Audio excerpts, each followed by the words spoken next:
नमस्कार दोस्तों, स्वागत है आपका हमारे YouTube चैनल में। दोस्तों, डेटा इंटरप्रिटेशन के ऊपर एक न्यूमेरिकल आज हम लोग डिस्कस करने वाले हैं। देखिए, कहा गया है न्यूमेरिकल में read the following graph carefully and answer the questions given below. यानी फॉलोइंग ग्राफ को केयरफुली पढ़ना है और जो नीचे क्वेश्चंस आपको दिए हैं उनके आंसर आपको देने हैं। वो कह रहा है production of bulbs by different companies in 3 years in lakh tons. यानी कि एक कोई कंपनी है आपके पास। देखो, इस ग्राफ के हेल्प से मैं आपको समझाता हूँ। एक आपके पास एक नहीं बल्कि 5 कंपनियाँ हैं आपके पास, P, Q, R, S और T। 5 कंपनियाँ हैं आपके पास। वो बल्ब्स का प्रोडक्शन करती हैं। बल्ब जो होते हैं ना, इलेक्ट्रिक बल्ब घरों में यूज़ होते हैं, इलेक्ट्रिक बल्ब का प्रोडक्शन करती है। और वो जो प्रोडक्शन है वो लाख टन्स में है। लाख टन्स का मतलब लाख टन में। जैसे कि ये 10 लाख टन, ये 20 लाख टन, ये 30 लाख टन, ये 40 lakh ton, 50 lakh ton, 60 lakh ton और 70 लाख टन। इस तरीके से ये जो वर्टिकल लाइन है आपकी, ये तो आपको आपके प्रोडक्शन को रिप्रेजेंट कर रही है, और जो आपकी हॉरिजॉन्टल लाइन है वो आपकी कंपनीज़ को रिप्रेजेंट कर रही है। यानी कि ये और ये 3 बार्स आपके कंपनी पी के हैं, ये वाले 3 बार्स आपके कंपनी क्यू के हैं, और ये वाले 3 बार्स आपके कंपनी आर के हैं, ये 3 बार एस के और ये 3 बार टी के। अब यहाँ पे ये 3 बार आप देख रहे हैं हर कंपनी में, तो मेरे भाई ये जो हर कंपनी में 3 बार्स हैं वो अलग अलग ईयर्स को रिप्रेजेंट कर रहे हैं। जैसे कि कंपनी पी के लिए ये वाला बार 2005 को रिप्रेजेंट कर रहा है, ये वाला बार 2006 को, और ये वाला बार 2007 को। इसी तरीके से कंपनी क्यू के लिए ये 2005, 6, 7। इसी तरह कंपनी आर के लिए 2005, 6 और 7। एस के लिए 2005, 6, 7 और टी के लिए भी 2005, 6 और 7। अब दोस्तों एक बात समझना, मैंने आपको बताया कि जो वर्टिकल लाइन है, देखो वर्टिकल लाइन का मतलब होता है कोई भी एक लाइन जो इस तरीके से खड़ी हो। जैसे मेरा पेन है, ये आप मेरे पेन को देख सकते हैं, मेरा पेन इस तरह से खड़ा हुआ है, तो इसका मतलब मेरा पेन अभी वर्टिकल पोजीशन में है। और अगर मैं इसको इस तरीके से लेटा देता हूँ तो इस टाइम पे मेरा पेन हॉरिजॉन्टल पोजीशन में होगा। तो ये तो होती है आपकी वर्टिकल पोजीशन, ये होती है हॉरिजॉन्टल पोजीशन। तो मेरे भाई वर्टिकल लाइन जो है आपकी, ये आपके प्रोडक्शन को रिप्रेजेंट कर रही है, और ये जो हॉरिजॉन्टल लाइन आपकी है ये कंपनियों को रिप्रेजेंट कर रही है, अलग अलग कंपनीज़ को, P, Q, R, S और T। अब ज़रा मेरी बात को ध्यान से सुनना। कंपनी P की अगर मैं बात करता हूँ तो कंपनी P में ये वाला जो 2005 का बार है आपके पास, 2005 का बार मैक्सिमम कहाँ तक जा रहा है, यानी 2005 का जो बार है वो मैक्सिमम आपका 40 तक जा रहा है, तो इसकी मैक्सिमम लिमिट 40 होगी। आपको किसी भी बार का, कोई भी आपके पास बार ग्राफ का क्वेश्चन है, सबसे पहले आप उन बार्स की लिमिट लिख लीजिए, उससे आपको क्वेश्चन करने में इजी थोड़ा सा कंफर्ट महसूस होगा। ये 2005 की लिमिट 40 होगी। 2006 की बात करो, ये 6 जो है देखो 2 नंबर के बीच में आ रहा है, 50 और 40। अब मेरी बात को ध्यान से सुनना, आपका जो बार ग्राफ का क्वेश्चन होगा वो किसी भी बार की जो लिमिट होती है, किसी भी बार की जो मैक्सिमम लिमिट होती है, या तो वो एग्जैक्ट किसी नंबर को इंडिकेट करेगी। जैसे कि ये वाला जो बार था आपका 2005 वाला, ये एग्जैक्ट 40 को रिप्रेजेंट कर रहा था। अब ये वाला जो बार है आपका 2 नंबर के बीच में आ रहा है, 50 और 40 के। मैंने आपको बताया 2 ही कंडीशन होगी, या तो एग्जैक्ट किसी नंबर को डिनोट करेगा या फिर किन्हीं भी 2 नंबर के बीच में आएगा। अब जरा मेरी बात को ध्यान से सुनना, जब भी वो आपका 2 नंबर को रिप्रेजेंट करे, वो 2 नंबर के बीच में अगर आपका बार आ रहा है, तो आप क्या करोगे कि जो नीचे वाला नंबर है उसमें 5 प्लस कर दोगे, यानी 40 + 5 45। 5 हमने क्यों प्लस किया, ज़रा ध्यान से देखो। 0 to 10, 10 to 20, 20 to 30, यानी हर एक इंटरवल में आपका कितने का डिफरेंस आ रहा है, 10 यूनिट्स का डिफरेंस आ रहा है, 10 का डिफरेंस आ रहा है। अब 10 का डिफरेंस आ रहा है, तो ज़रा एक बात अपने दिमाग से सोच के बताओ, जो 10 है, 10 का एग्जैक्ट मिड पॉइंट कहाँ पे होगा? आप बोलोगे कि 10 का एग्जैक्ट मिड पॉइंट जो है वो 5 पे होगा। क्योंकि 10 का जो हाफ होता है, 10 का हाफ वो 5 होता है, तो 10 का जो मिड पॉइंट होगा वो 5 पे होगा।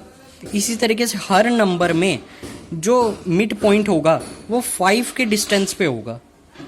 मेरी बात समझ में आ रही है? जैसे 20 से 30 तक का है, 20 से 30 के बीच में अगर कोई नंबर आ रहा है, इसका मतलब वो 20 से 30 के एग्जैक्ट मिड में है। और 20 से 30 के एग्जैक्ट मिड में निकालने के लिए 20 में 5 प्लस कर दो, 5 यानी कि 25। तो मेरे भाई एक बात को ध्यान रखना, जब भी आपका बार या तो एग्जैक्ट नंबर को रिप्रेजेंट करेगा, एग्जैक्ट नंबर को रिप्रेजेंट करेगा तो आपके लिए बहुत आसान है, आप लिख दोगे। जैसे 30 को रिप्रेजेंट करा तो आप 30 लिख दोगे, 40 को रिप्रेजेंट करा आप 40 लिख दोगे, 50 को रिप्रेजेंट करा आप 50 लिख दोगे। लेकिन जब भी आपका बार दो नंबर के बीच में आए तो आपको क्या करना है, आपको नीचे वाले नंबर में 5 प्लस कर देना है। 5 प्लस करने से आपका नंबर आ जाएगा। अब एक और बात मेरी ज़रा ध्यान से सुनना, ऐसा नहीं है कि मैंने इस क्वेश्चन में 5 प्लस किया है तो हर क्वेश्चन में ही हम 5 प्लस करेंगे। वो डिपेंड करेगा क्वेश्चन की सिचुएशन के ऊपर। जैसे कि यहाँ पे 0 से 10 तक का डिफरेंस आ रहा था तो मैंने 5 प्लस किया, क्योंकि 10 जो होता है 10 का मिड पॉइंट 5 होता है। अब सपोज़ करो कि यहाँ पे जो डिफरेंस होता है वो 5 का होता, जैसे कि 0 to 5 होता, 5 to 10 होता, 10 to 15 होता, इस तरीके से चलते अगर हमारे इंटरवल्स, तो हमारा जो डिफरेंस आता दो नंबर के बीच में, हमारा जो डिफरेंस आता वो उस कंडीशन में 5 आता। अब 5 अगर डिफरेंस है ना, तो 5 का मिड पॉइंट कहाँ होगा मेरे भाई? 5 का मिड पॉइंट होगा 1.5 पे। समझ रहे हो ना? 5 का मिड पॉइंट कहाँ पे होगा? 1.5 पे, सॉरी 1.5 पे नहीं, 5 का मिड पॉइंट होगा 2.5 पे। तो मेरे भाई 2.5 जो है आपको 2.5 प्लस करना पड़ेगा नीचे वाले नंबर में। जैसे कि मान लो 0 to 5 है आपके पास, यहाँ पे 5 का डिफरेंस है, कोई नंबर इनके बीच में दिया गया आपका, तो आपको क्या करना है कि नीचे वाले नंबर में नीचे वाले नंबर में 2.5 प्लस कर देना है। 2.5 प्लस करके आपको ये जो बीच वाला नंबर आएगा वो मिल जाएगा। समझ रहे हो इस बात को? अब देखो आगे वाले जो हैं, आगे जो बार हैं उनको कंप्लीट कर लेते हैं हम। देखो नेक्स्ट बार हमारा 30 पे आ रहा है, उससे नेक्स्ट बार देखो यहाँ पे भी वही कंडीशन आ गई, 30 to 40 के बीच में है ये वाला जो बार है वो 30 to 40 के बीच में है। तो 30 to 40 के बीच में 30 में हम क्या प्लस करेंगे? 5 प्लस कर देंगे, तो ये आ जाएगा 35। और अब क्यों प्लस करेंगे हम 5, वो मैंने आपको बताया हुआ है, क्योंकि डिफरेंस 10 का है और 10 का हाफ 5 होता है। तो 35, ये देखो कहाँ तक, ये इसकी देखो अपर लिमिट कहाँ तक है, ये 50 तक जा रहा है, तो ये 50। इसको देखो ये 30 तक जा रहा है आपका बार। ये वाला बार देखो आपका, ये वाला बार आपका 50 से लेके 60 तक जा रहा है। सॉरी, देखो ध्यान से देखना, ये वाला बार जो है आपका ये एग्जैक्ट 60 पे जा रहा है आपका। ये वाला बार आपका एग्जैक्ट 60 पे जा रहा है, तो ये 60 हो गया। उसके बाद ये वाला बार देखो 30 की सीध में है बिल्कुल, तो ये 30 हो गया। ये वाला बार देखो 35 से थोड़ा सा ऊपर है, यानी 40 वाले की सीध में है बिल्कुल, तो ये 40 हो गया। उसके बाद ये वाला बार देखिए आप, ये वाला बार देखिए 45 वाले की बिल्कुल सीध में है, तो ये वाला बार हो जाएगा आपका 45। इस वाले बार को देखते हैं, ये वाला बार आपका 50 हो जाएगा। देखिए ध्यान से देख सकते हो आप मेरे भाई। अगर आपको थोड़ी सी भी दिक्कत हो रही हो, आप एक स्केल लो और स्केल यहाँ पे रख के स्केल से आप करने की कोशिश करो। जैसे कि आपको अगर थोड़ी सी भी दिक्कत हो रही हो तो आप इस तरह से एक स्केल लो। आपको मान लो इस वाले बार की लिमिट देखनी है कहाँ तक है, तो ये मैंने स्केल लिया, यहाँ पे इसको रखा और इस तरीके से रख के देखा, तो ये देखो ध्यान से देखना ज़रा, इस तरह से रख के देखा तो ये देखो 60 पे जा रहा है, बिल्कुल बिल्कुल एग्जैक्ट 60 पे जा रहा है। ठीक है जी, तो आप इस तरह से स्केल रख के भी देख सकते हो। तो ये एग्जैक्ट 60 पे गया। अब ये वाला बार देखो कहाँ तक गया, ये वाला बार आपका जा रहा है 50 से 60 के बीच में, सॉरी ये वाला भी आपका 60 पे ही जाएगा। उसके बाद ये वाला बार देखो, ये वाला बार आपका 30 पे जा रहा है। उसके बाद ये वाला बार हम देखते हैं, ये वाला बार 50 से थोड़ा सा ऊपर है, 60 से थोड़ा सा नीचे है। देखो ये 60 है, ये 50 है, 50 से थोड़ा सा ऊपर, 60 से थोड़ा सा नीचे, यानी कि 60 और 50 के बीच में, 50 और 60 के बीच में आएगा। अब बीच में मैंने आपको बताया था कि जो नीचे वाला नंबर होगा उसमें 5 प्लस कर दो, यानी कि 55। अब दोस्तों अगर आपको कन्फ्यूज़न थोड़ा सा हो रहा हो कि ये जो हमने बार बनाए हैं वो तो ठीक है, लेकिन इसमें हमने ईयर को कैसे देखा कि 2005, 6 और 7, अगर आपको इस चीज़ का कन्फ्यूज़न हो तो ये देख लीजिए, साइड में नोटेशन दिया हुआ है कि अगर आपके पास बॉक्स में अगर आपके पास ऐसा बार है जो बिल्कुल ब्लैंक है तो वो 2005 का होगा। ये देखिए, ये वाला बार ब्लैंक है बिल्कुल, ये भी ब्लैंक है, ये भी ब्लैंक है, ये भी ब्लैंक है, ये भी ब्लैंक है, यानी खाली है, तो ये 2005 का है। इसी तरीके से अगर ब्लैक पेन से आपकी ऐसी तिरछी लाइनें हैं तो वो 2006 का होगा, ये देखिए दिया हुआ है। अगर ब्लू पेन से आपकी ऐसी तिरछी लाइनें हैं तो वो 2007 का ग्राफ होगा। समझ में आ रहा है दोस्तों? तो ये तो हो गया आपका ग्राफ। इस ग्राफ को अगर आपने अच्छी तरीके से स्टडी कर लिया तो नीचे के जो क्वेश्चन है ना मेरे भाई, बिल्कुल हार्ड नहीं लगेंगे आपको, बहुत आसान क्वेश्चन लगेंगे अगर आपने एक ग्राफ को अच्छे से स्टडी कर लिया है। कुछ नहीं करना है आपको ग्राफ में, सिर्फ और सिर्फ आपको ये देखना है कि जो 3 बार्स हैं आपके वो कौन से ईयर को रिप्रेजेंट कर रहे हैं। 2005 को, 6 को और 7 को इस वाली नोटेशन से हमने पता लगा लिया। उसके बाद जो इन बार्स की मैक्सिमम पोजीशन थी, यानी ये बार अपनी मैक्सिमम पोजीशन में कहाँ तक जा रहे हैं उस चीज़ को हमने देखा। जैसे ये वाला बार मैक्सिमम 40 तक जा रहा था, ये वाला बार 45 तक जा रहा था, ये वाला 30 तक जा रहा था। तो इस तरीके से देख करके हमने यहाँ पे इनके ऊपर नंबर्स लिख लिए, यानी इनकी मैक्सिमम पोजीशन लिख ली। अब ये जो पोजीशंस है ना, हमको आगे आने वाले जो क्वेश्चंस होंगे, ये जो क्वेश्चन हमें नीचे दिए हुए हैं उनमें हेल्प करेगी। आइए क्वेश्चंस देख लेते हैं अब। देखो जी, फर्स्ट क्वेश्चन में वो कह रहा है the average production of which company was maximum, यानी कि 5 कंपनी दे रखी हैं आपको, P, Q, R, S और T। इनका एवरेज प्रोडक्शन कौन सी कंपनी का मैक्सिमम है। अब एवरेज प्रोडक्शन हर कंपनी का अलग अलग होगा मेरे भाई। कैसे? देखो, कंपनी P की अगर मैं बात करूँ, 3 ईयर्स हैं हमारे पास, 2005, 6 और 7। इन तीनों का आप एवरेज ले लो। अब इन तीनों का एवरेज कैसे लेंगे? इनकी मैक्सिमम वैल्यू जो है उनका एवरेज लिया जाएगा।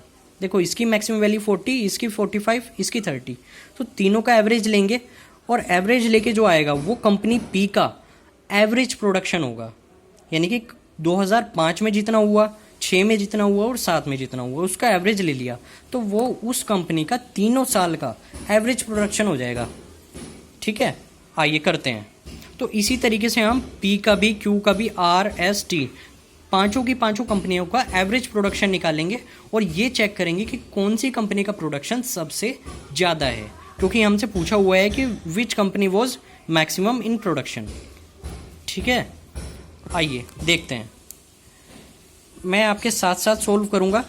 और देखो, एक बात मैं आपको बता देता हूँ कि ये जो टॉपिक है वो कम्पिटिटिव टॉपिक है। कंपटीशन का जो आपका एग्ज़ाम होगा, उस एग्ज़ाम में दोस्तों आपको आपके मेथड के ऊपर ध्यान नहीं दिया जाएगा। यानी कि जो आपने सॉल्यूशन किया है उसको कोई नहीं देखेगा। वो तो आप जो रफ़ पेज आपको मिलेगा, आप उस रफ़ पेज पे अपना सॉल्यूशन कर सकते हो। मेन जो है आपका आंसर निकालना है। तो जो मैं सॉल्यूशन कर रहा हूँ वो थोड़ा रफली कर रहा हूँ ताकि टाइम भी बचे और आपको ये भी समझ में आ जाए कि कम ड्यूरेशन में हम जल्दी से जल्दी अपने एग्ज़ाम को कैसे सोल्व कर सकते हैं। क्योंकि देखो, जो बार ग्राफ है या डेटा इंटरप्रिटेशन है, इसके कम से कम 2-3 क्वेश्चन तो मेरे भाई आते ही हैं एग्ज़ाम में। और एग्ज़ाम में अगर आपके इस तरह के क्वेश्चन आए, चाहे तो वो आपका बैंक का एग्ज़ाम हो, पीओ का एग्ज़ाम हो, या कोई भी आपका एसएससी, एमटीएस, किसी भी चीज़ का आपका एग्ज़ाम हो, उस एग्ज़ाम में मेरे भाई टाइम का जो मैनेजमेंट है आपका, वो बहुत इंपॉर्टेंट है। अगर आपने टाइम को अपने मैनेज कर लिया तो आप ये समझो आपने 50% पेपर अपना निपटा लिया। ठीक है, तो ज़्यादा बात नहीं करते हैं और अपने फर्स्ट क्वेश्चन पे आते हैं। देखो, average production of which company was maximum, तो सबका एवरेज प्रोडक्शन निकालते हैं। पी के लिए देखते हैं। देखो, पी का एवरेज प्रोडक्शन निकालेंगे तो पी का तीनों साल का प्रोडक्शन जो है 40, 45 और 30, तीनों का एवरेज ले लो। एवरेज लेने का सिंपल सा रूल मैं बता देता हूँ। जितने भी नंबर है, 3 नंबर थे ना, 40, 45 और 30, 3 नंबर्स थे हमारे पास। तीनों को प्लस में लिख लो। सबसे पहले तो 40 + 45 + 30 और अपॉन 3 क्यों? क्योंकि 3 नंबर्स थे। एवरेज लेने का सिंपल सा फंडा बता देता हूँ। जितने भी नंबर्स हैं आपके पास, सबको इस तरह से प्लस में लिख लो और जितने वो नंबर्स हैं, जैसे कि 3 नंबर थे तो 3 से डिवाइड कर दो। तो इनको प्लस करो, 5 और दिस विल बी 115/3। अब दोस्तों इसको पॉइंट में निकालने के लिए अपना टाइम वेस्ट मत करना, क्योंकि पॉइंट में निकालने की ज़रूरत ही नहीं है। एग्ज़ाम में क्या होगा, अगर आपने क्वेश्चन इस तरह का नहीं किया है और बिना करे आप एग्ज़ाम में जाओगे तो आप सबसे पहले क्या करोगे कि इसको पॉइंट में निकालोगे। लेकिन मेरे भाई पॉइंट में निकालने की ज़रूरत नहीं है, ये ऐसे ही हो जाएगा। कंपनी क्यू के लिए देखते हैं 35, 50 और 30। तो 35 + 50 और +30/3 इज़ इक्वल टू, ये क्या आएगा, ये आएगा आपके पास, ये भी 115 ही आएगा, 115/3। इसको भी हम एज इट इज़ छोड़ देंगे। उसके बाद देखो कंपनी क्यू के लिए निकाल लिया हमने, पी के लिए निकाल लिया, अब हम कंपनी आर के लिए निकालेंगे। देखो आर के लिए क्या है हमारे पास, कंपनी आर के लिए है हमारे पास 60, 30 और 40। तो 60 + 30 और +40/3। तो ये क्या आ जाएगा हमारे पास, ये आ जाएगा 130/3। आर के लिए हमने निकाला, अब कंपनी एस के लिए निकालेंगे 45, 50 और 60। तो कंपनी एस के लिए निकालेंगे 45 + 60 और +45 + 50 और +60 +50/3। तो ये क्या होगा, ये हो जाएगा हमारे पास 5 और 155/3। एस के लिए निकाला, अब जो लास्ट कंपनी है हमारे पास टी के लिए हम निकालेंगे 60, 30 और 55। तो 60 + 30 + 55/3, ये क्या आ जाएगा 145/3। अब दोस्तों ध्यान से देखना, आपके पास 5 आपके पास फ्रैक्शन आ गई, 5 भिन्न आपके पास आ गई। अब मेरे भाई उसने पूछा था क्वेश्चन में कि which company the average production of which company was maximum. ये हमने पांचों की पांचों कंपनियों का एवरेज प्रोडक्शन निकाल लिया। उसने पूछा था किस कंपनी का मैक्सिमम है, तो ये तो फ्रैक्शन की फॉर्म है, इसमें आप कैसे बताओगे कि किसका मैक्सिमम है। तो एक फंडा अपने माइंड में हमेशा रखना, अगर आपके पास फ्रैक्शन फॉर्म में कोई चीज़ दी हुई है, यानी आपके पास भिन्न दी हुई है कई सारी, भिन्न का मतलब होता है P/Q की फॉर्म में कोई भी नंबर जो हो, जैसे ये P/Q की फॉर्म में ना ये सारे के सारे, तो ये भिन्न कहलाते हैं। भिन्न अगर आपके पास इस तरीके से भिन्न में फ्रैक्शन में आपके पास अगर दिया हुआ है, तो आपको क्या करना है, ये देखना है अगर उसका जो नीचे वाला नंबर है, नीचे वाले नंबर को हम हर कहते हैं इंग्लिश में डिनोमिनेटर, और ऊपर वाले को अंश इंग्लिश में न्यूमिरेटर। तो ये जो न्यूमिरेटर है यानी हर है, अगर वो आपका सेम है, तो जो ऊपर वाला नंबर है यानी अंश न्यूमिरेटर, उससे डिसाइड हो जाएगा कि आपकी कौन सी भिन्न बड़ी है। देखो इसमें भी 3 है आपका डिनोमिनेटर, इसमें भी 3 है, इसमें भी 3 है, इसमें भी 3 है और इसमें भी 3 है। अब ये वाला जो नंबर है वो ऐसा है जिसका अंश जो है यानी न्यूमिरेटर जो है वो बड़ा है सबसे ज़्यादा, क्योंकि 155 सबसे बड़ा है मेरे भाई, सबसे बड़ा है ना, तो 155 सबसे बड़ा है, इसलिए ये वाली भिन्न सबसे ज़्यादा बड़ी होगी। क्योंकि भिन्न अगर आपको ये चेक करना है कि कौन सी भिन्न सबसे बड़ी है, तो उसके लिए फर्स्ट रूल तो आपके पास ये है कि अगर आपकी जो हर हैं, अगर आपके हर सेम हैं, तो आप ऊपर वाले नंबर से यानी अंश से पता लगा सकते हो कि कौन सी भिन्न आपकी बड़ी है। जैसे कि 2 भिन्न अगर आपको दे रखी हैं 5/2 और 7/2, तो इन दोनों भिन्नों में आपको बताना है कौन सी भिन्न बड़ी है। इसको पता लगाने के लिए देखो आपके हर तो आपके सेम है, इसमें भी 2 है, इसमें भी 2 है, हर का मतलब डिनोमिनेटर। अब आप अंश से पता लगा सकते हो कि कौन सी भिन्न बड़ी है। ये 5 है, ये 7 है, तो ये 7/2 जो है वो बड़ी होगी, क्योंकि इसका जो अंश है, इसका जो न्यूमिरेटर है वो बड़ा है। ठीक है दोस्तों, तो 155/3 बड़ी है, यानी कि एस कंपनी जो है, ये एस कंपनी से ही तो आया था, एस कंपनी का जो एवरेज प्रोडक्शन है वो सबसे ज़्यादा होगा। ऑप्शन देख लेते हैं, P, T, R, Q और नन ऑफ दीज, यानी कि एस तो है ही नहीं इसमें, तो नन ऑफ दीज पे हम इसमें टिक लगाएंगे, क्योंकि एस तो इसमें है ही नहीं, दे ही नहीं रखा है एस कहीं पे, तो इसका आंसर जो है वो ई होगा, नन ऑफ दीज। ठीक है मित्रों, नेक्स्ट क्वेश्चन पे चलते हैं हम। नेक्स्ट क्वेश्चन जो सेकंड क्वेश्चन है उसने पूछा है कि what is the ratio of average production of company Q to the average production of company T in all the given years. अब एक प्लस पॉइंट हमारे पास आ गया क्वेश्चन फर्स्ट को सॉल्व करने से। सेकंड में हमारे पास एवरेज रेशो पूछा है। रेशो का मतलब अनुपात। देखो अगर दो नंबर हैं हमारे पास ए और बी, उनका रेशो पूछा जाए तो इसको लिखते हैं ए रेशो बी और इसको सोल्व करते हैं ए अपॉन बी से, यानी ए रेशो बी ए अपॉन बी के बराबर होता है। ठीक है, अब देखना सेकंड क्वेश्चन में वो कह रहा था कि what is the ratio of average production, यानी एवरेज प्रोडक्शन ऑफ क्यू, यानी कंपनी क्यू का एवरेज प्रोडक्शन और the average production of company T in all the given years, यानी कि हर साल में जितने भी आपके पास साल दे रखे हैं, 3 साल दे रखे हैं, तीनों सालों में आपका कंपनी क्यू का जो एवरेज प्रोडक्शन है और कंपनी टी का जो एवरेज प्रोडक्शन है, उन दोनों का रेशो निकालना है आपको। रेशो का मतलब अनुपात, यानी अपोन में उनको करके दिखाना है क्या आएगा। देखो कंपनी क्यू का भी हमने पहले ही निकाला हुआ है और टी का भी हमने पहले ही निकाला हुआ है, तो दोबारा निकालने की ज़रूरत नहीं है। क्यू के लिए हमारे पास जो एवरेज प्रोडक्शन है वो 115/3 है। टी के लिए क्या है हमारे पास एवरेज प्रोडक्शन 145/3, और मेरे भाई क्यू रेशो टी करेंगे तो क्यू रेशो टी का मतलब Q upon T, Q upon T का मतलब 115/3 और अपॉन 145/3। तो दोस्तों एक चीज़ का बहुत ध्यान रखना, अगर कभी भी इस तरीके से दो भिन्न आपको डिवाइड करनी पड़ जाएं तो आपको क्या करना है, जो ऊपर वाली भिन्न है, देखो एक भिन्न आपके पास ये है, दूसरी भिन्न यानी दूसरी फ्रैक्शन आपके पास ये है।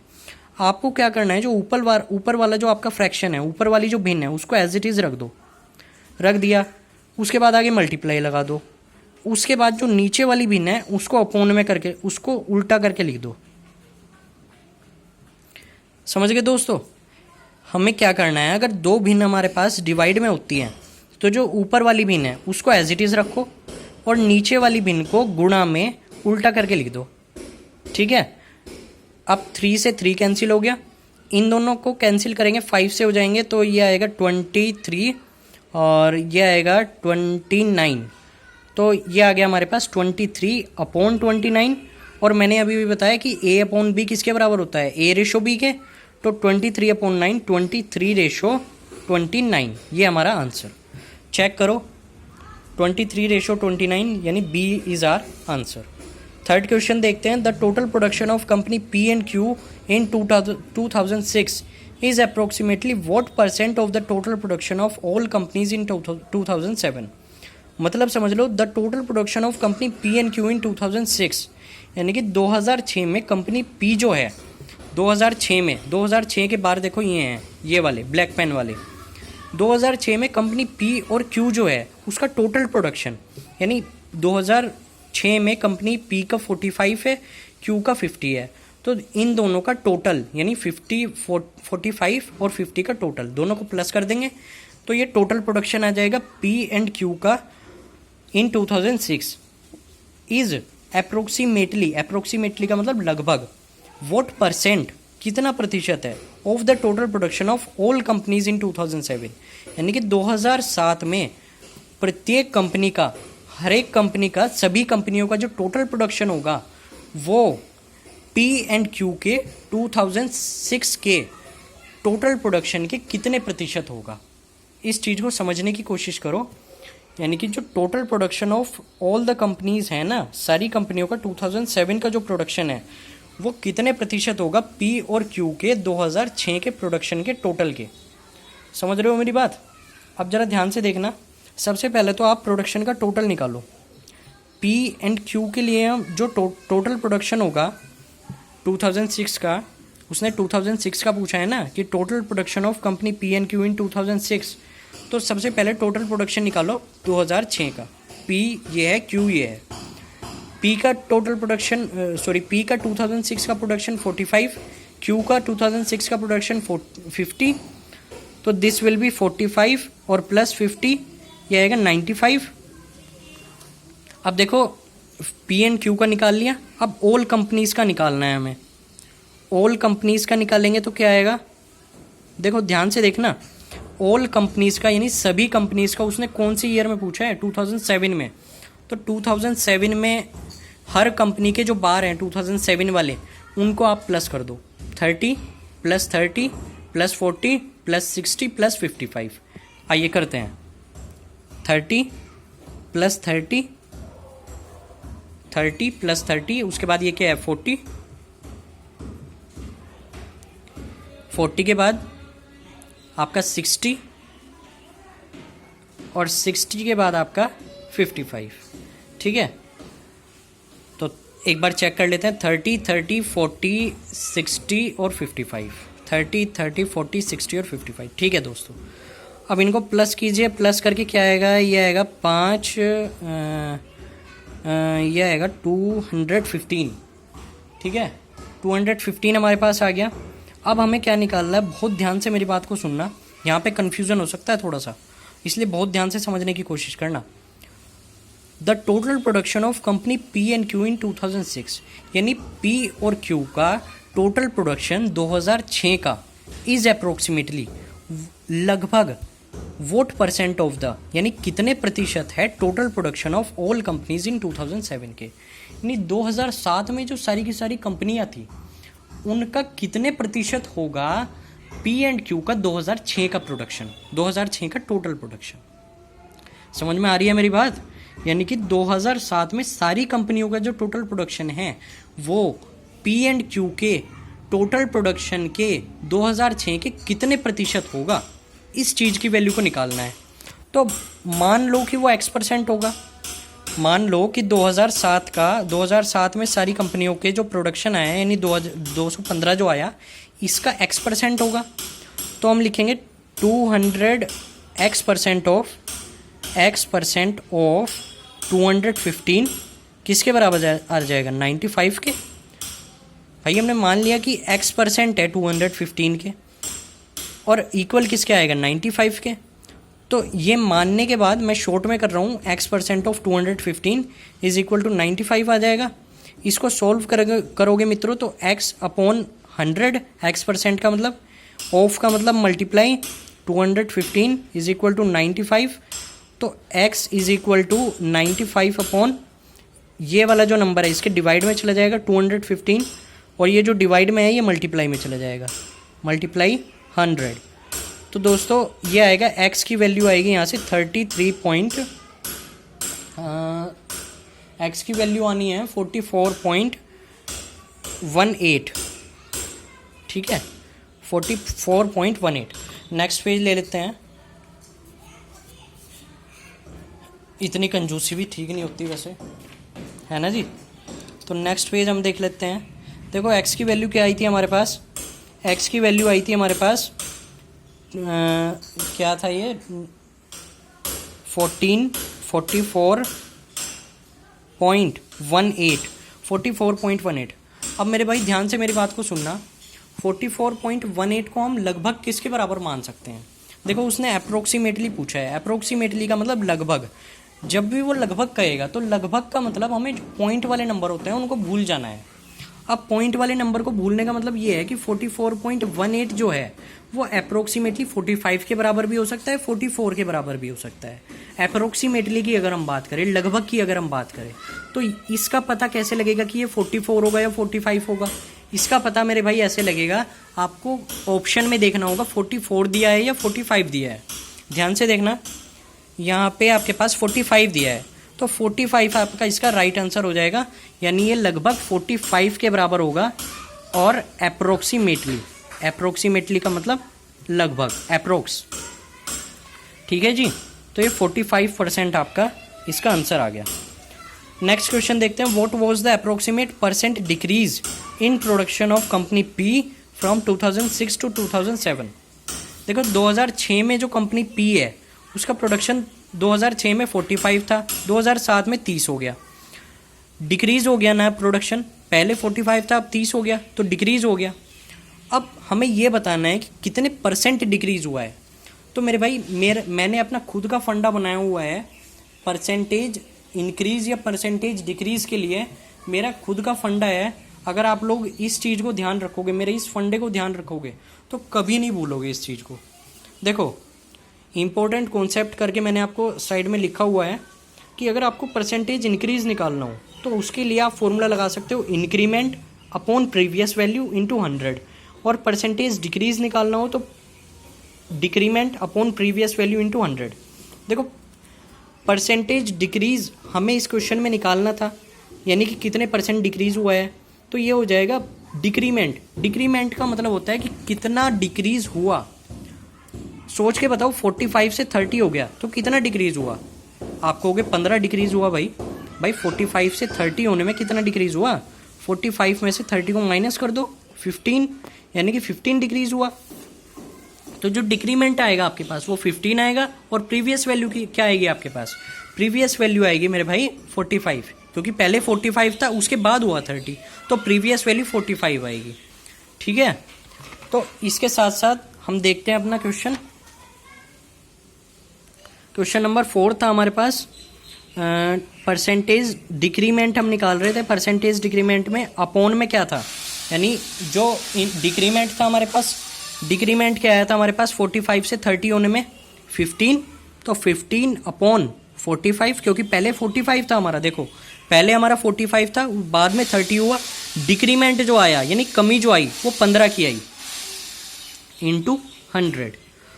तो इसको सॉल्व करके 15 को 45 से करेंगे 9, यह आएगा 33.33।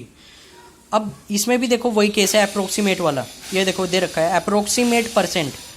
अब मैंने आपको जैसे इसमें बताया था कि ये 45 भी हो सकता है, 44 भी हो सकता है, इसी तरह से ये भी 33 भी हो सकता है, 34 भी हो सकता है। वो डिपेंड करता है आपके ऑप्शंस के ऊपर। ऑप्शन में आपको 33 दिया हुआ है, इसलिए 33 आपका करेक्ट आंसर होगा।